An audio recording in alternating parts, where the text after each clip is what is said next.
다 함께 사도신경으로 우리 신앙을 고백하시며 주일 오후 예배를 하나님 앞에 올려드립니다. 나는 전능하신 아버지 하나님 천지의 창조주를 믿습니다. 나는 그의 유일하신 아들 우리 주 예수 그리스도를 믿습니다. 그는 성령으로 잉태되어 동정녀 마리아에게서 나시고 본디오 빌라도에게 고난을 받아 십자가에 못 박혀 죽으시고 장사된 지 사흘 만에 죽은 자 가운데서 다시 살아나셨으며 하늘에 오르시어 전능하신 아버지 하나님 우편에 앉아 계시다가 거기로부터 살아있는 자와 죽은 자를 심판하러 오십니다. 나는 성령을 믿으며 거룩한 공교회와 성도의 교제와 죄를 용서받는 것과 몸의 부활과 영생을 믿습니다. 아멘. 찬송 321장 부르시겠습니다.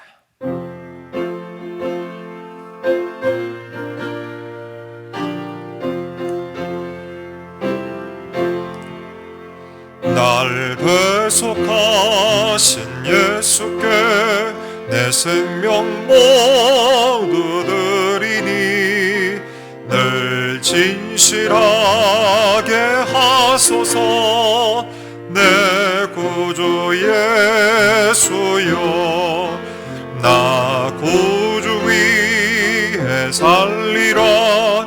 내 기쁨 한량없으리. 내 갈 길 인도하소서. 내 구주 예수여 날 구원하신 예수를 일평생 의지 의지하오니 날 영접하여 주소서. 내 구주 예수여, 나 구주 위에 살리라. 내 기쁨 한량 없으리. 내 갈 길인 뭐하소서. 내 구주 예수여, 주 십자가에 달리사 날 자유하게 했으니 내 몸과 마음을 주 위에 다쓰게 하소서. 나 구주 위에 살리라. 내 기쁨 한량 없으리. 내 갈 길인 뭐하소서.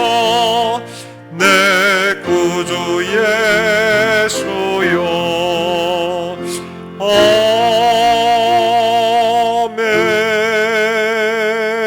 아멘. 고린도전서 4장 1절부터 5절까지 말씀입니다. 신약 266쪽 고린도전서 4장 1절로 5절까지 말씀 제가 받들어 봉독합니다. 사람이 마땅히 우리를 그리스도의 일꾼이요 하나님의 비밀을 맡은 자로 여길지어다. 그리고 맡은 자들에게 구할 것은 충성이니라. 너희에게나 다른 사람에게나 판단받는 것이 내게는 매우 작은 일이라. 나도 나를 판단하지 아니하노니 내가 자책할 아무것도 깨닫지 못하나 이로 말미암아 의롭다 함을 얻지 못하노라. 다만 나를 심판하실 이는 주시니라. 그러므로 때가 이르기 전 곧 주께서 오시기까지 아무것도 판단하지 말라. 그가 어둠에 감추인 것들을 드러내고 마음의 뜻을 나타내시리니 그때에 각 사람에게 하나님으로부터 칭찬이 있으리라. 아멘. 할렐루야. 복된 주일 보내고 계시는지요?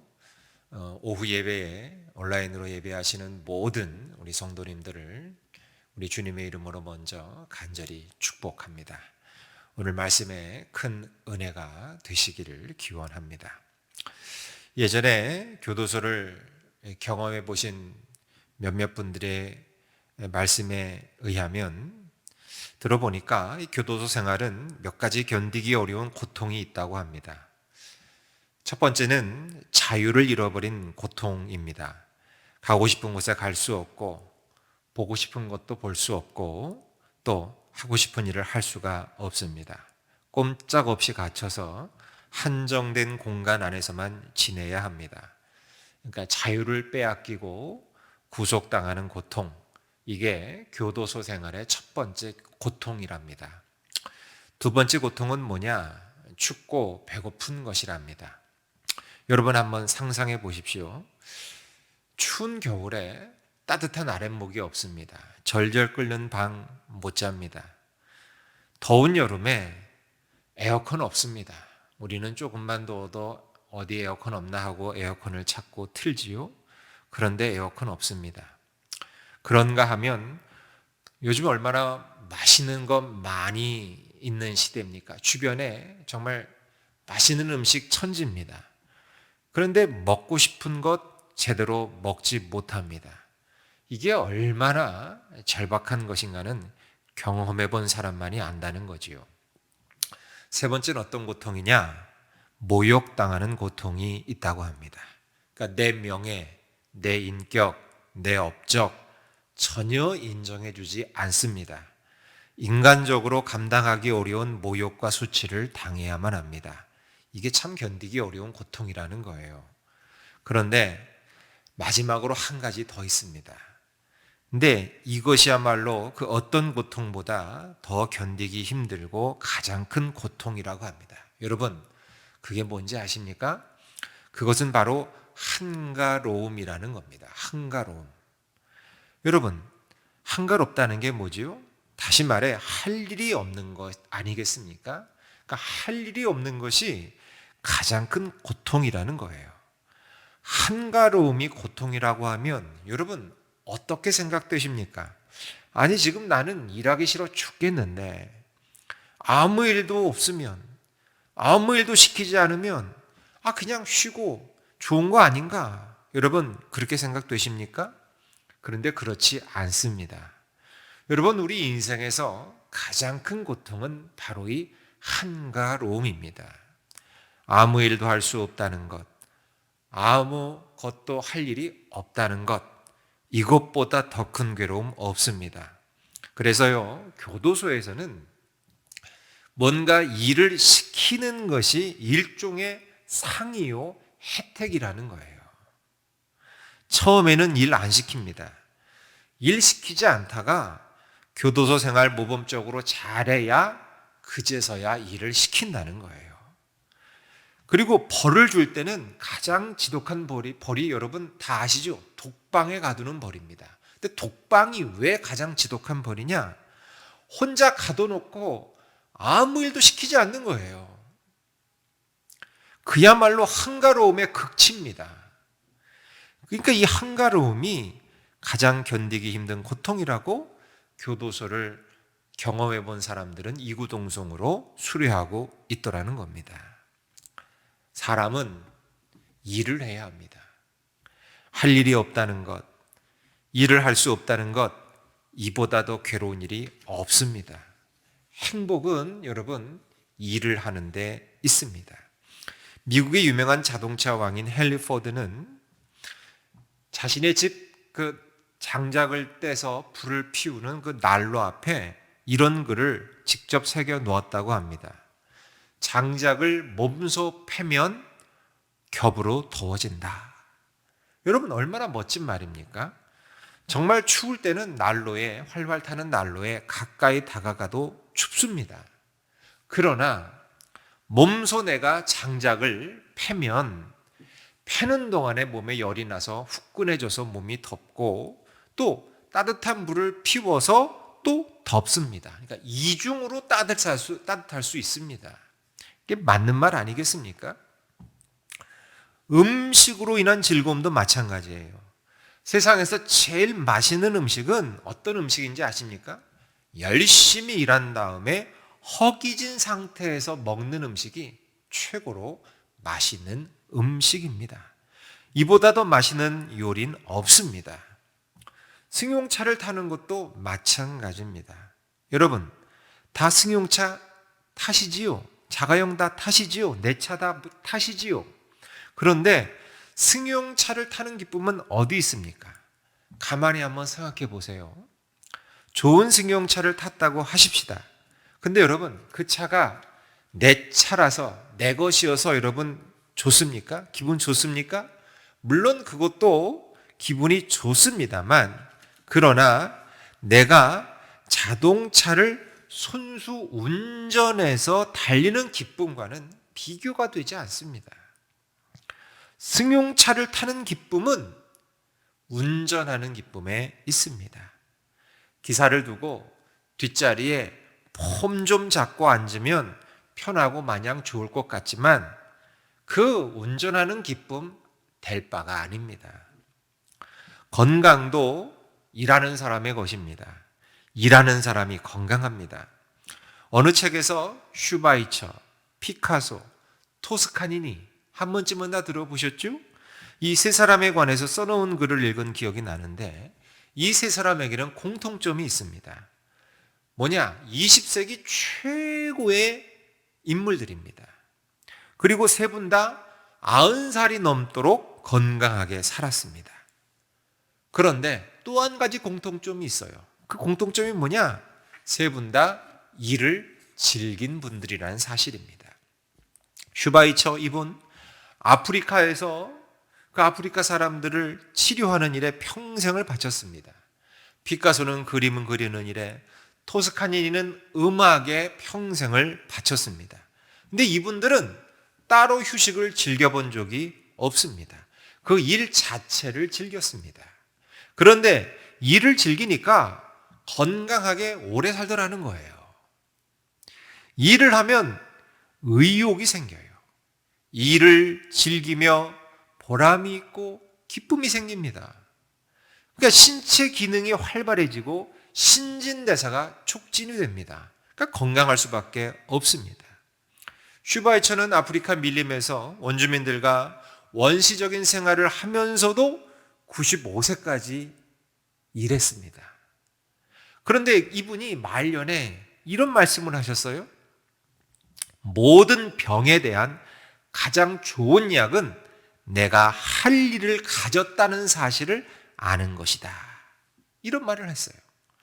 내가 할 일을 알고 열심히 뛰는 것이 건강의 비결이라는 이야기입니다. 오래전에 한 주간지에서 이 인간의 장수에 대해서 특집으로 기사를 실었는데, 그런데 이렇게 나왔어요. 그 기사에 장수하는 사람들의 공통적인 대표적인 특징이 있는데 그게 뭐냐? 일하는 것이라는 거예요. 오래 사시는 분들 한결같이 부지런한 사람들이었다는 거예요. 그런데 보세요. 내가 할 일은 다 남에게 맡겨요. 내가 할 일은 다 남에게 맡기고 화장대 앞에 앉아서 얼굴이나 매만지고 있어요. 그러니까 매일같이 온몸이 쑤시고 아픈 거예요. 일은 손가락 하나 까딱하지 않는데 건강할 수 없다는 거예요. 그러니까 내가 돈이 있건 없건, 돈이 많건 적건 우리는 일을 해야 한다는 거예요. 돈 때문에 일하는 것 아닙니다. 일 자체가 의미가 있다는 거예요. 일을 해야 건강하고 일을 해야 장수할 수 있습니다. 행복의 비결 여기에 있는 거예요. 일을 함에 있어서 중요한 게 있어요. 그게 뭐냐? 일하는 내 마음가짐입니다. 어떤 자세로 일하느냐입니다. 일한다고 다 행복하고 일한다고 다 건강한 것 아닙니다. 내 일하는 태도가 바로 되어야 합니다. 그렇지 않으면 오히려 일 때문에 더 스트레스 받고 일 때문에 더 건강해질 수 있습니다. 보세요.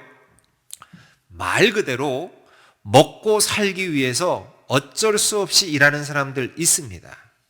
하기 싫은데 먹고 살아야 하니까 어쩔 수 없이 일한다는 거예요. 세상에서 가장 불행한 사람들입니다. 영국의 유명한 극작가인 버나드 슈라는 분이 이런 말을 했어요. 세상에서 가장 바보스러운 사람은 자기 직업을 의무로 생각하는 사람이다. 이런 말을 했어요. 여러분 생각해 보세요. 의무 때문에 일을 한다면, 죽지 못해 일을 한다면 얼마나 괴롭습니까? 가족을 부양해야 할 의무에 쫓겨서 직장에 나간다면 그 일에 재미가 있고 보람이 있을 리가 없습니다. 그러니까 마지못해 끌려 나가는 것이 됩니다. 그러니까 어떤 일이 벌어지느냐? 직장에 마지못해 나가니까 직장에 나가서는 불평합니다. 상관 불평하고 동료 불평하고 부하 불평하고 업무 불평하고 불평합니다. 그러니까 가정에 돌아와서는 뭘 하느냐? 짜증을 내는 거예요. 아내에게 짜증내고 남편에게 짜증내고 자식에게 짜증냅니다. 그러니까 자신만 불행하는 것이 아니라 주위 사람들까지 불행하게 만든다는 거예요. 그러니 사랑하는 여러분, 일 자체가 즐겁고 행복해야 합니다. 물론 일하다 보면 힘들 때도 있고 한숨 나올 때도 있습니다. 그러나 일 자체가 즐거움이요, 일 자체가 곧 휴식이 돼야 합니다. 앞서 제가 슈바이처, 피카소, 토스카니니 얘기했지요.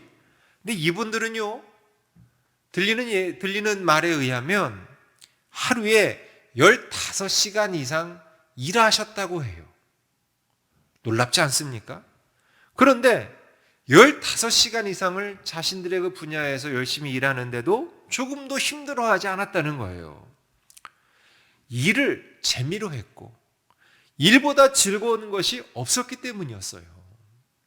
일 자체를 즐겼기 때문에 하루에 10시간 이상을 일을 해도 따로 휴식이 필요 없었더라는 것입니다. 자, 그러면 어떻게 해야 즐겁게 일을 할 수 있겠습니까? 첫 번째, 내 일에 대한 긍지를 가져야 합니다. 내 일에 대한 긍지를 갖자. 그렇습니다. 기쁨으로 일하기 위해서는 내 일에 대한 긍지와 자부심을 가져야 합니다. 내가 하는 일이 좋고 자랑스러워야 합니다. 여러분, 이게 없으면 즐겁게 일을 할 수 없습니다. 오늘 본문의 사도 바울도 그러합니다. 바울은 사람이 우리를 그리스도의 일꾼이요 하나님의 비밀을 맡은 자로 여길지어다 라고 말하고 있어요. 여기 일꾼은, 여기서 바울이 이 당시에 표현했던 이 일꾼이라는 이 단어에서 일꾼은 당시에 배 밑에서 노를 젓는 사람들이었어요. 배 밑에서 노를 젓는 사람들. 옛날 배는요, 노를 저어야지만 움직이게 되어 있어요. 그래서 배 아래에서 양쪽에 의자를 놓고 줄을 쫙 쪄서 노예들이 노를 잡고 북소리에 맞추어서 노를 쳤습니다. 여러분, 옛날에 배너라는 영화에 보시면 그 장면이 나와요. 그래서 북소리가 느려지면 천천히 노를 젓고, 북소리가 빨라지면 아무리 힘들어도 그 박자에 맞추어서 노를 저어야만 했습니다. 그리고 이 노예들은 도망가지 못하도록 다 발에 쇠사슬로 묶여 있었어요. 그러니까 만약에 배가 파선이라도 당하면 꼼짝없이 그 배와 함께 바닷속으로 수장될 수밖에 없는 처지에 있는 사람들이었어요. 바로 그 단어를 이 본문, 일꾼이라는 단어 본문에 쓰고 있는 거예요. 그러니까 생각해 보면 참 비참하지요. 그런데 여러분, 오늘 본문에서 바울은 비록 그 일꾼이라는 단어를, 그 노예라는 그 단어를 쓰고 있지만 그 앞에 첨부된 게 있어요. 그냥 일꾼이 아니라는 거예요. 그리스도의 일꾼이라는 거예요. 그리스도의 일꾼. 주님이 선장되신 주님 배의 일꾼이라는 거예요. 그러니까 일꾼이라고 다 같은 일꾼이 아니라는 겁니다. 주님의 일꾼은 다릅니다. 여러분, 그것은 자랑이고 영광입니다. 전에는 우리가 누구의 일꾼이었어요? 예수님을 알기 전에는 우린 다 누구의 일꾼이었어요? 마귀의 일꾼이었어요.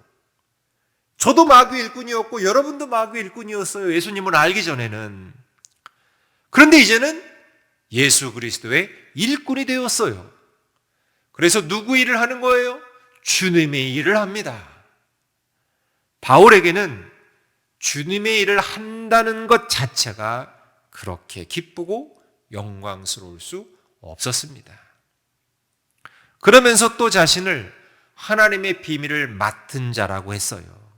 하나님의 비밀이 뭡니까? 예, 그렇습니다, 여러분. 복음입니다. 이 비밀을 통해, 이 복음을 통해 생명의 역사, 구원의 역사가 이루어집니다. 이 놀라운 하나님의 역사를 내가 맡았습니다. 하나님의 비밀이 내 손에 있습니다. 이 얼마나 좋은지 모른다는 거예요. 그래서 바울은 이렇게 일하는 자신을 자랑스럽게 여겼어요. 그래서 사람이 마땅히 우리를 그리스도의 일꾼이요 하나님의 비밀을 맡은 자로 여길지어다. 그런 거예요. 여러분, 여기서 여기다라는 말은 굉장히 강한 말입니다. 마땅히 그렇게 인정해야 한다. 그렇게 알아주어야 한다라는 뜻입니다. 나는 적어도 그리스도의 일꾼이다.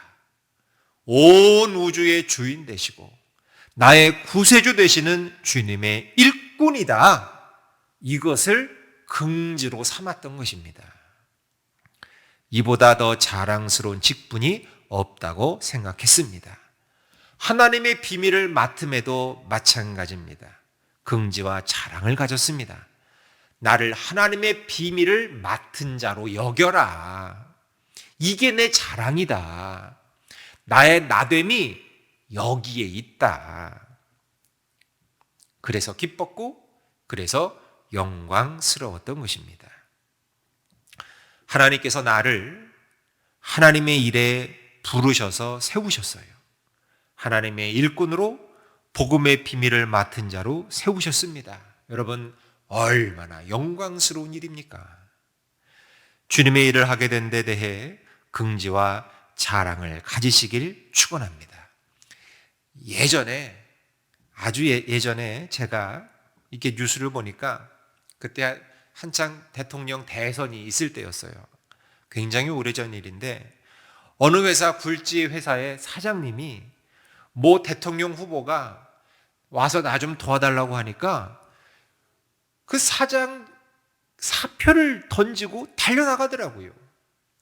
그 회사는 우리나라 굴지의 회사였고 이분은 사장으로 발령받은 지도 얼마 되지 아니했을 때였어요. 그런데도 대통령 후보가 와서 나 좀 도와달라고 부르니까 그 사장직 때려치우고 달려가더라는 거예요. 여러분, 대통령 후보가 함께 일하자고 부르니 달려갑니다. 대통령이 부른 것도 아니에요. 대통령 후보가 불러도 그렇게 좋아합니다. 하물며 주님이 너 나와 함께 일하자 불렀어요. 주님이 내 일꾼 되어달라고 부르셨어요. 하나님의 비밀, 천국의 비밀을 내 손에 맡기셨습니다. 얼마나 좋습니까? 천사도 우리가 맡은 일을 부러워한다 그랬어요. 주님의 일의 영광을 여러분 아셔야 합니다. 그러니 여러분, 무한한 자부심과 무한한 긍지를 가지고 주님의 일을 하시기를 축원합니다. 나아가서 교회 일만이 하나님의 일이 아닙니다. 직장도 생업도 넓게 보면 다 하나님의 일입니다. 왜요? 이 세상의 모든 영역이 다 하나님의 영역 아니겠습니까? 하나님께서 이 일에 나를 부르셨다는 긍지를 가져야 합니다. 여러분 한번 생각해 보십시오. 여러분은 여러분 자신이 하는 일에 대해 긍지가 있으십니까? 높고 낮고 크고 작고가 없습니다. 하나님의 영역에서 하나님께서 내게 주신 일은 다 소중합니다. 셰익스피어가 영국의 유명한 극작가 셰익스피어가 한 번은 식당에 들어가 점심을 먹었어요. 그러니까 그 식당에서 먼저 와서 식사를 하고 있던 모든 사람들이 다 모여와서 대문호니까 존경받는 분이니까 정중하게 그에게 다 와서 인사를 하고 갑니다. 그런데 이 광경을 밖에서 지켜보던 그 식당의 청소부가 빗자루를 손에 든 채 땅이 꺼질 듯이 한숨을 내쉽니다. 근데 이 광경을 셰익스피어가 우연찮게 봤어요. 그래서 이 청소부를 불러서 묻습니다. 여보시오, 당신은 왜 땅이 꺼져라 그렇게 한숨을 쉽니까? 그러니까 청소부가 대답합니다. 나도 선생님과 같은 남자인데 선생님은 그렇게 많은 사람의 존경을 한 몸에 받는 그런 사람이 되고 나는 이처럼 한 끼 밥 벌기 위해서 온종일 마당만 쓸고 있으니 내 신세가 너무 한심스러워서 한숨이 저절로 나왔습니다. 그런데 그때 셰익스피어가 이 청소부를 향해 이렇게 말을 합니다. 친구요, 한탄하지 마시오. 그대는 지금 하나님께서 지어 놓으신 이 지구의 한 모퉁이를 깨끗하게 하는 책임을 감당하고 있는 것이요. 만일 그대가 이 책임을 감당하지 않으면 하나님께서 지으신 이 지구의 한 모퉁이는 더러워질 것이요. 그렇게 말을 했다는 거예요. 사랑하는 여러분, 긍지를 가져야 합니다. 내가 하는 일에 긍지를 가진 사람만이 기쁨으로 보람있게 일을 할 수 있습니다. 두 번째는 맡은 일에 충성해야 합니다. 본문의 바울은 맡은 자에게 구할 것은 충성이라고 했습니다. 유명한 말이죠. 여러분, 근데 충성이 뭡니까? 후회 없이 일하는 것입니다. 후회 없이 일하는 것. 내 능력과 지혜와 힘을 다 쏟아부어서 전력 투구해서 일하는 것입니다. 여러분, 그렇습니다. 긍지를 가진 다음에는 최선을 다해야 합니다. 이건 뭐 하는 것도 아니고 안 하는 것도 아니고 대충 때우는 식으로 일하니까 오히려 짜증나고 고달프기만 합니다. 일의 기쁨과 보람은 최선을 다해 일할 때만이 누릴 수 있습니다. 사랑하는 여러분, 주님 주신 사명 앞에 충성하세요. 얼마나 소중한 일입니까? 이 일을 통해 우리 주님의 영광이 드러나고 하나님 나라가 확장됩니다. 믿음이 약하고 믿음이 어린 성도들이 세움을 받고 복음이 온 천하에 전파됩니다. 우리 주님의 몸된 교회가 더욱더 든든히 세워져 갑니다. 구원의 역사가 이루어지고 있습니다. 그러니 내 능력, 내 지혜, 내 은사 다 쏟아부어서 전심전력 일해야 합니다. 다른 것 생각할 거 없습니다. 최선을 다해 맡겨주신 사명 감당할 것뿐입니다. 그래야 후회가 없고 그래야 아쉬움이 없습니다. 그리고 거기에 보람이 있고 기쁨이 있습니다. 여러분, 여러분의 직업도 그렇습니다. 직업 앞에 충성하십시오. 영국의 유명한 처칠 수상, 여러분 잘 아시죠? 그 2차 세계대전이라는 그 어려운 때에 영국의 수상으로서 승리를 이끈 그야말로 훌륭하신 분입니다. 그런데 그분이 수상직에서 그 자리에서 물러났을 때 놀랍게도 이분이 돈이 없는 거예요. 돈이 없어가지고 자기 집도 없어가지고 사글세라 그러죠. 우리나라 말로는 월세. 월세로 이 집 저 집을 옮겨 다니면서 살았다고 합니다. 믿겨지십니까? 왜요? 이분은요, 정치할 때 자신의 그 정치에만 충성한 사람이었다는 거예요. 자신이 해야 할 그 정치에만 충성하다 보니까 돈에 마음을 쓴 적이 없었던 거예요. 그래서 정치가였던 것입니다. 정치꾼은 정치하면서 돈에도 신경을 쏟기 때문에 정치꾼은 정치하면서 퇴임했을 때 부자가 되어 있지만 이분은 정치가였기 때문에 정치에만 온 열정을 쏟았기 때문에 퇴임하고 난 다음에도 이런 어려운 생활을 할 수밖에 없었던 것입니다. 여러분, 그러나 존경은 누가 받습니까? 정치가가 받는 거 아니겠습니까? 이렇게 자기 일에만 충성해야 합니다. 여러분은 직업이 무엇입니까? 가르치는 분입니까? 가르치는 일에만 전념하십시오. 그것이 충성입니다. 가르치는 사람이 돈에 너무 관심 가질 필요 없습니다. 의사십니까? 환자를 치료하시는 데만 충성하십시오. 환자가 쾌유되는 것에 그것에 가장 기뻐하시고 희열을 느끼십시오. 그것에 만족하십시오. 주부이십니까? 주부로서 최선을 다하세요. 말이 이상합니다만 주부로서 살림에 충성하십시오. 살림도 주님의 일입니다.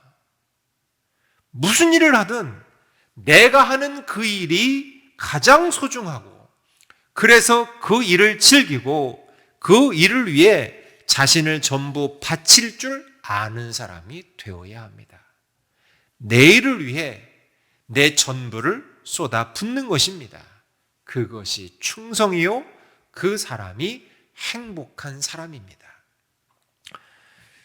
여러분, 영국의 감리교를 만든 유명한 존 웨슬리 목사님은 이분이요 1년에 전도 여행을 다니시는데 40만 킬로미터를 여행하면서 4,000번 이상의 설교를 했다고 해요. 40년간을 꾸준히 그렇게 했다 그래요. 평생을 그렇게 한 거죠. 그리고 400권의 저서를 남겼어요. 이분의 10개의 국어를 구사했고요. 83세가 되어서도 하루에 15시간씩 일을 하셨다고 합니다. 그리고 그분이 86세 때에 하루에 2번 정도밖에 할 수가 없음을 알고는 매우 부끄러워하셨대요. 체력이 안 돼서 설교를 2번밖에 못하는 사실을. 또 이분이 나이 때문에 오전 5시 30분에 일어나셨는데 이것을 두고 일기장에다 이렇게 쓰셨대요. 5시 30분까지 누워있는 게으른 죄를 자복합니다. 이렇게 기록하셨대요. 여러분 오늘 몇 시에 일어나셨는지요? 주신 사명 앞에 말 그대로 충성하셨습니다. 이런 분이 자신의 삶에 후회가 있을까요? 저는 없을 거라는 생각이 듭니다. 이런 삶이야말로 후회가 없는 삶, 여한이 없는 삶, 복된 삶인 줄 믿습니다. 마지막으로 일의 결과를 쉽게 판단하지 말아야 합니다. 일의 결과를 쉽게 판단하지 말자. 여러분 이건 굉장히 중요합니다. 여러분 왜 우리가 일을 하다가 낙심합니까? 왜 우리가 일을 하다가 피곤해집니까? 여러 이유가 있지만 가장 중요한 이유 중에 하나는 뭐냐면 사람들이 알아주지 않기 때문입니다. 내가 하는 일에 대해서 그 가치를 사람들이 잘 몰라줘요. 인정해주지 않아요. 칭찬해주지 않아요. 그래서 일을 하다가 낙심합니다. 피곤합니다. 또 있어요. 사람들로부터 비난을 받기 때문에 일을 하다가 낙심합니다. 그래서 좌절하고 실족하고 힘들어합니다. 여기에 문제가 있다는 거예요. 오늘 본문의 바울은 3절에서 이렇게 고백합니다. 너희에게나 다른 사람에게나 판단받는 것이 내게는 매우 작은 일이다. 그러니까 내가 일을 함에 있어서 다른 사람이 잘한다, 못한다, 무슨 소리를 하든 개의치 않는다는 뜻입니다. 그건 작은 일이니까 거기에 매이지 않겠다는 거예요. 그리고 나도 나를 판단하지 않겠다는 뜻입니다. 스스로의 판단, 이것도 중요하지 않다는 거예요. 여러분 옛날 이솝 우화에 이런 이야기가 있어요. 유명한 얘기죠. 다 아시는 얘기일 텐데 아버지와 아들이 키우던 당나귀를 팔기 위해서 집을 나섭니다. 당나귀를 끌고 집을 나섭니다. 근데 길을 가는데 우물가에서 빨래하던 소녀들이 이 광경을 보고 아니 왜 당나귀를 타지 않고 먼 길 가느냐고 한마디 합니다. 듣고 보니까 아버지가 그 얘기를 들으니까 그런 것 같아서 아버지가 당나귀를 탔어요.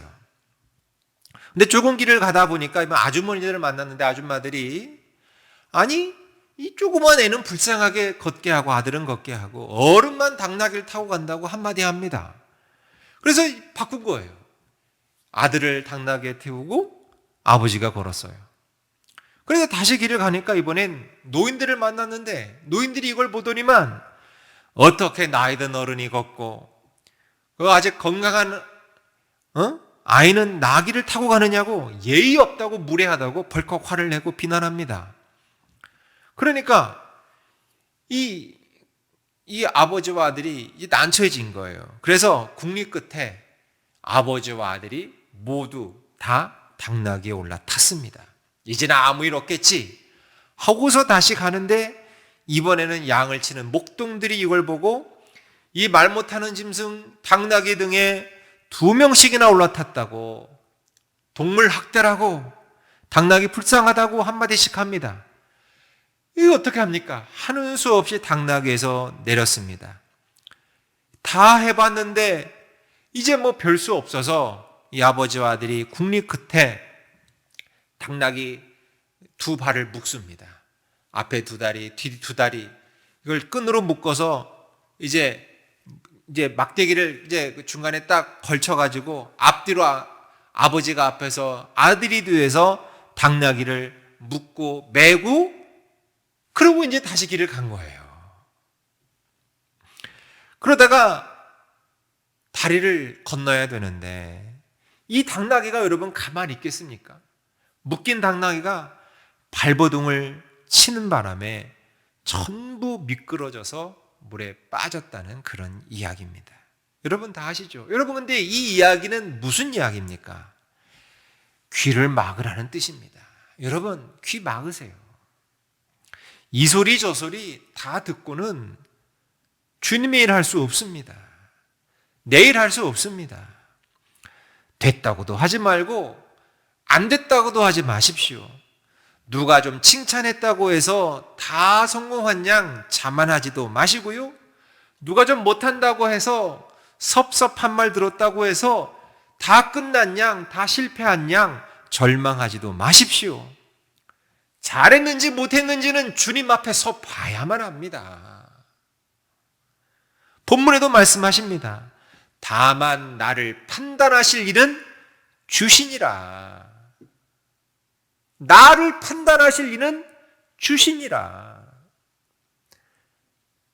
나를 의롭다 하실 이는 오직 주님밖에 없습니다. 주님만 알아주시고 주님만 인정해 주시면 족합니다. 그러니 사랑하는 성도 여러분, 우리는 오직 주님만 바라보고 충성할 것 뿐입니다. 거기에 진정한 기쁨이 있습니다. 참된 행복과 보람을 누리게 될 것입니다. 주신 사명, 자랑과 긍지를 가지고 주님 오시는 그날까지 최선을 다해 충성을 다하시는, 다가오는 2021년 새해에도 충성을 다하시는 저와 여러분 모두 되시길 주님의 이름으로 간절히 축원합니다. 기도하시겠습니다. 사랑의 주님, 일을 한다고 하면서도 그 일 속에 있는 기쁨과 보람을 누리지 못했던 저희들, 오늘도 귀한 주님의 음성 듣게 하시니 감사합니다. 그리스도의 일꾼된 자로서, 하나님의 비밀을 맡은 자로서 자랑과 긍지를 가지고 충성할 수 있도록 도와주시옵소서. 사람들의 판단에 흔들리지 않게 하시고 주님 오시는 그날까지 말없이 묵묵히 맡은 일에 최선을 다하게 하여 주시옵소서. 그리하여 그 일 속에서 진정한 기쁨과 보람을 느끼며 이를 통해 승리하며 살아갈 수 있는 은총 내려 주시옵소서. 이제는 우리 주 예수 그리스도의 크신 은혜와 하나님 아버지의 다함없인 사랑하심과 성령님의 감화감동 충만 역사 교통 내주하심이 주님 맡겨주신 사명에 최선을 다해 충성하기로 다짐하는, 그리스도의 일꾼된 자로 살아가겠노라고 다짐하는 우리 모든 성도들 위해, 그들의 가정과 자녀 위에, 기업 위에 영원토록 함께 하시기를 간절히 축원하옵나이다. 아멘. 오늘 주신 말씀 붙잡고 기도하시고 기쁘고 행복한 주일오후 보내시길 바랍니다. 기도하십니다. 주여, 할렐루야. 하나님 감사합니다. 하나님 아버지,